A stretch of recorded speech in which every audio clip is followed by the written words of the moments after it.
Si hay algo de lo que yo me he cuidado en esta vida, es de no dejarme arrastrar del ego. Ese ego interno que describió Freud, que todavía está en discusión. Esa condición emocional del ser. Ese ámbito oculto de la factura humana que a veces uno no puede ni describir. Yo me la jugaría, mire, lo único que pediría es seguridad para mi familia. Cuídenme mis hijos y mi familia. Y me importaría un comino la vida mía. Pero no, señores, este no es el país que tenemos. Un día llegaremos ahí. Claro que me la jugaría. Tú sabes los gánsteres y los delincuentes que hay en este país que han hecho daño y se han robado los sueños y la vida de la gente en este país. Claro que me la jugaría en nombre de Dios. Tú sabes los ladrones que nosotros tenemos en la lista pública. Los delincuentes que han hecho todo lo que ha dado la gana con esta nación. Pero ahora no estamos en campaña. Andrés, Domingo, Fafa. Ahora la pelota es de verdad. Ahora no es de jugando ni practicando. Bien, en mi turno. A esta hora. Fafa, mejor mantente tranquilo ahí, no, calladito. A esta hora. Te daré mi opinión a esto. Sí, quédate tranquilito ahí. A esta hora, a las 3:24 minutos, uno que no defrauda. Él se ríe solo. No es porque sea petulante ni arrogante, sino porque se ríe solo porque conoce la realidad mejor que nosotros. Los intelectuales se dedican a descifrar la realidad. Don Andrés L. Mateo. Muchas gracias. Competencia, Nieve. Muchas gracias. Bueno, uno no hace discursos de deseo sobre la realidad. Uno cambia la realidad actuando sobre ella. La sociedad dominicana es una sociedad muy compleja.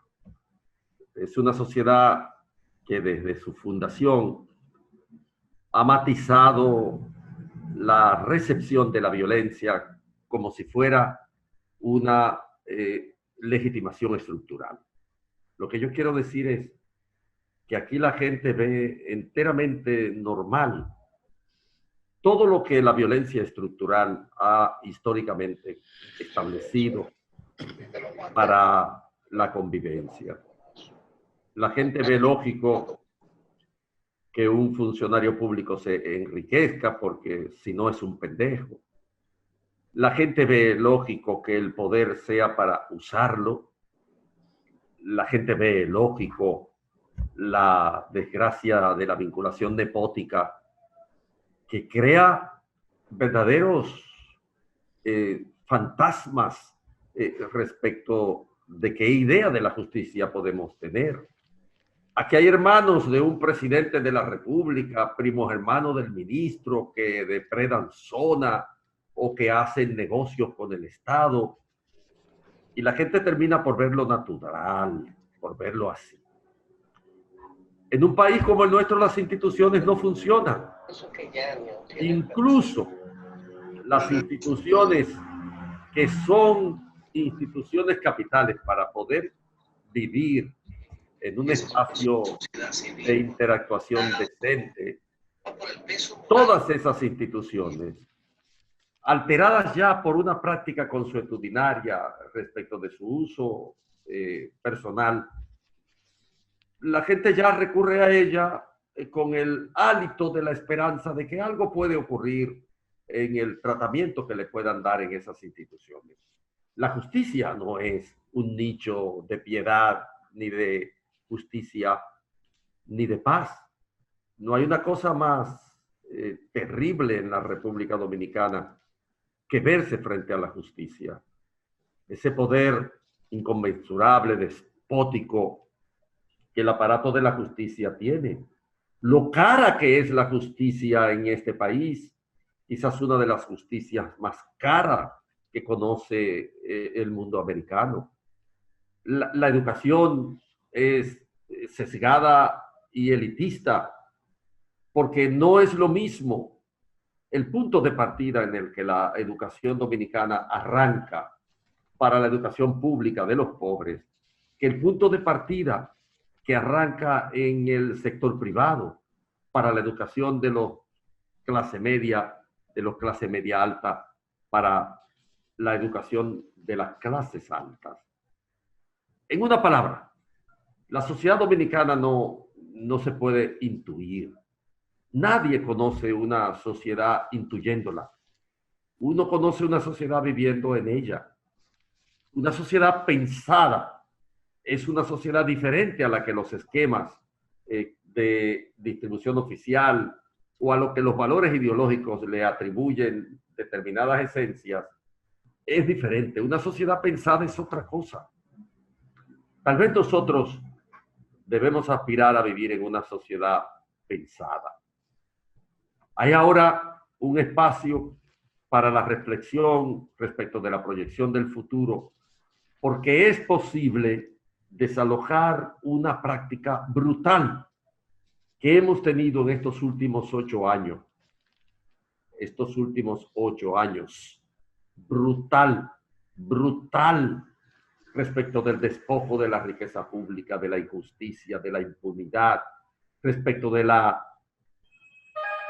del no funcionamiento de las instituciones, respecto de la pobreza vergonzante y escondida a partir de datos y de una maraña inmensa de estrategias mediáticas para decir que somos clase media, que este país es un país rico, que ya estamos en un nivel de desarrollo mayor, cuando este es un país asistido.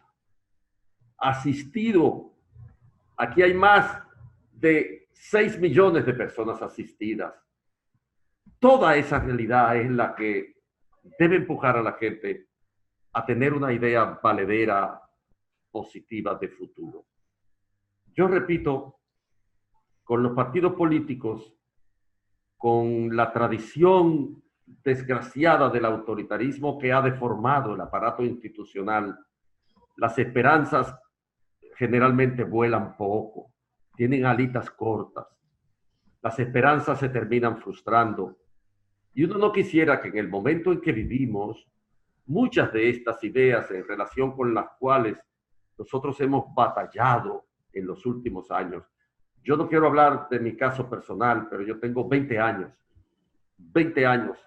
desde el punto de vista de mis escritos, de mis posiciones públicas, enfrentados a una realidad con la que yo no quiero vivir.